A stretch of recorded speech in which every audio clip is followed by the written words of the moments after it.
राहुल हर बार fail होता था। घर वाले ताने देते, दोस्त मजाक उड़ाते। एक दिन उसने एक बूढ़े आदमी को देखा।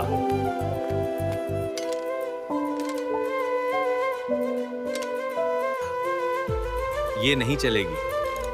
तुम्हें लगता है नहीं चलेगी? मुझे लगता है चलेगी। उसने रोज थोड़ा थोड़ा मेहनत करना शुरू किया।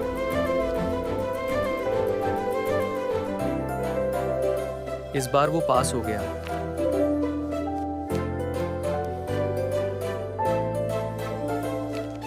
पहली बार उसने खुद पर भरोसा किया।